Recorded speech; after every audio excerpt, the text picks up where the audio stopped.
Hey guys, this is LittleBird007 and I will be introducing to you guys about Nations 4.0. So the first thing I'm pointing out here is that they made a new taskbar which slides from 1 through 5 on the 5 tier levels.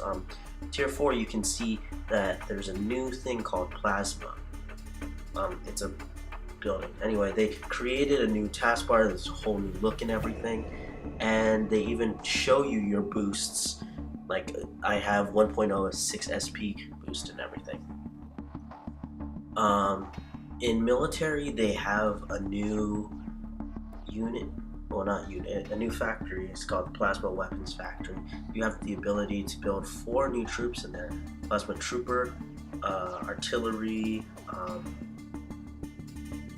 Anyway, I'll show you later. This is the missile defense. It costs 75 nanopods, and it has to be the strongest defense so far. The construction time is 8 hours. Sell price is 10 coins, and repair time is 2 hours. Now, it does most damage in the center and does little damage on the sides. It does 463 to 534 damage times 2. So that's about 800 to 1,000. The only problem, though, is that it can't hit air. The Yeah, so that's this.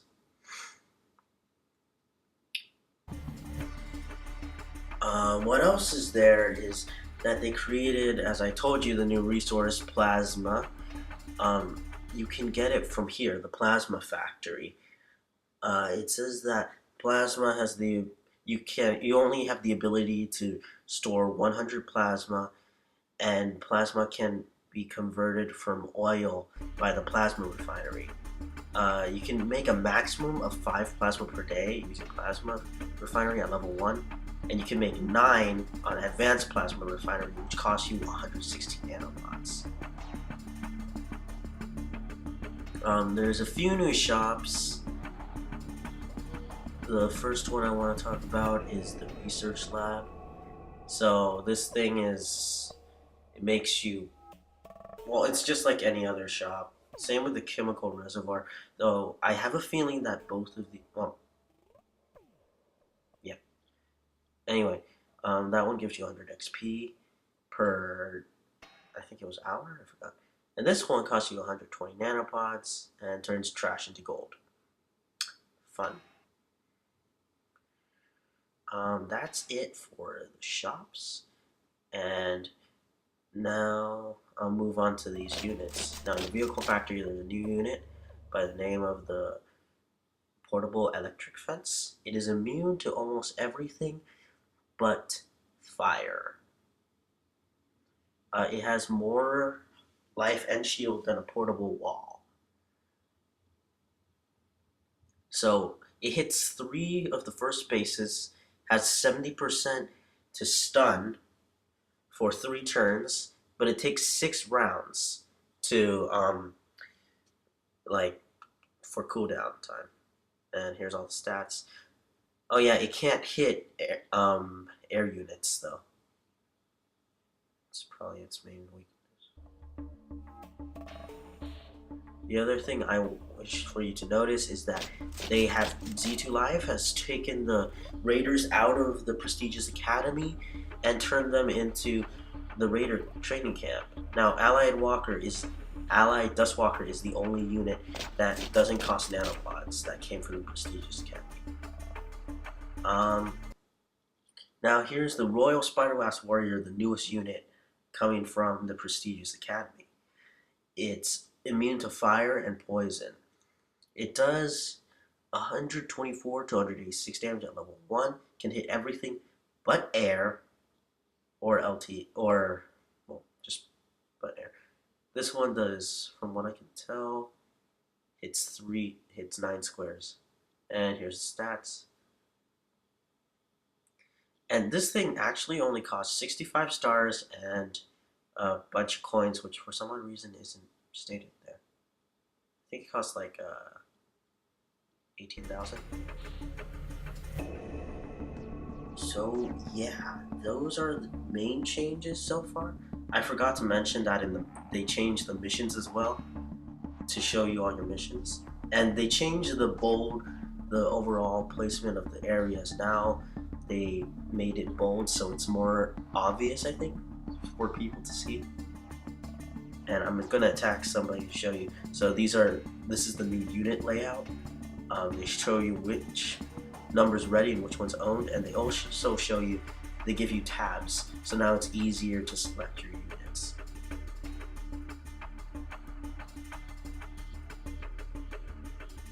Also, with the new units, see, they have grid mark patterns, and this was mainly based off for um, people to understand where they're hitting, because before they only saw the light blue areas whenever they were aiming, and now you can actually see where you're aiming. See, you can see how the target overlaps the unit. Anyway, oh yeah, and they also changed the retreat, pass, and fight button. Forgot to mention that. They changed the positioning and the shape. So yeah, that's it for here, and now I will be talking about the bosses. Oh yeah, and their drop units. So starting on this first unit, it's called the Goliath Tank. It is just like the Sentinel in the way that it has 3 parts to it: the main, the left, and the right. Now, as usual, just like the Sentinel, the main part, if you kill it, then the whole thing dies. It is immune to every ability so far. Has a ton of HP, ton of armor. Its defense is relatively high, not extremely. It does 213 to 288 damage on 4 squares, and luckily it does not hit air units. Its second attack, however, does. No, it doesn't actually. I'm sorry, I lied. Machine gun attack, 85 times 3, 51 to 85 times 3, and does not hit air either. Its third attack on that one, however, does times 4, 85 damage, and it hits air and LTA. That third attack actually has the ability to hit 320 damage max. Now, this is the left section. Sort of looks like a multiple rocket launching system, and that's why it's called the multi-launching rocket system. It is not immune to explosive. So this one hits 9 squares. Well, according to the picture, cannot hit air or LTA, lighter than air units, and it does 20% of the fire effect. However, its second attack can. This one does not do fire damage, however, and it only hits 1 square. But it does 162 to 198 damage. Now, moving on to the right arm, which is also a multi-launch rocket system. It is not immune to a lot of things, actually: fire and stun.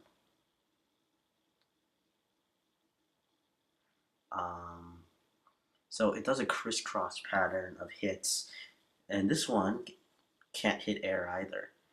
However, again, the second attack can, but it only hits 1 air unit. But it can't hit soldiers or snipers or vehicles, however. And if you win, you've got only a 4% chance of getting the Phalanx tank. It's immune to everything but shatter. It does a machine gun fire of times 3 damage. At rank 6, it can do 450 damage max. Its second attack hits the center row, and it does times 4. This one, however, can hit both air and ground units.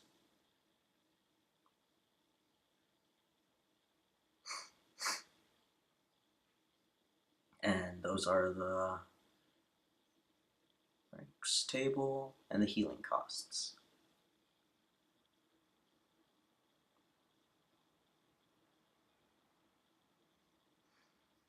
So next is this boss, the Spiderweb Queen.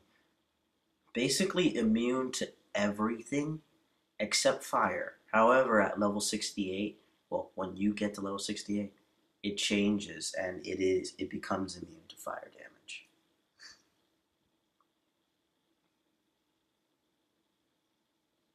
Those are the stats for the HP.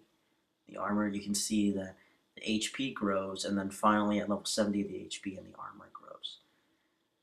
Now, this damage, it's mostly splash. Does 81 to 109 times 2.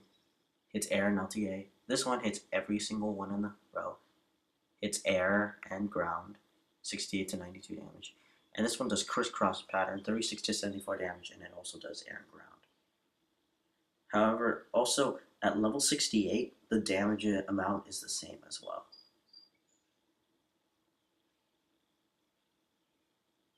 See, as you can see, all the damages are the same.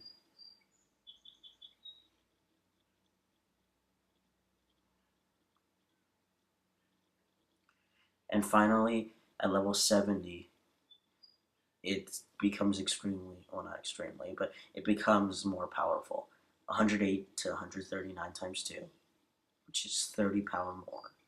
93 to 126, which is also 30 more damage. And Poisonous Maw, 50 to 104, and it also does 30 more damage. At max, all these are max damage. Yeah. Now, if you win, you have a chance of getting the Spider Wasp eggs. It's a 6% chance, which is 1% higher than, well, getting the Ancient Sentinel fragments. This unit is immune to everything.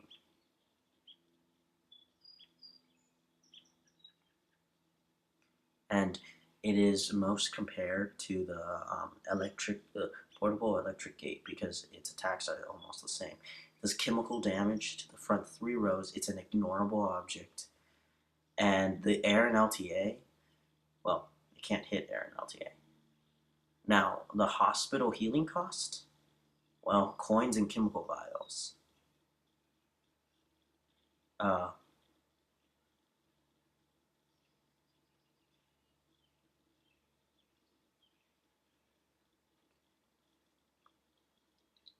So this next, sorry about that earlier. This next thing I was going to mention was plasma, which you already know about. And here's Plasma Troopers. It does 136 to 214 damage and hits all but air. And this one hits air and ground. And this one does more damage than the previous shot. And it does chemical too.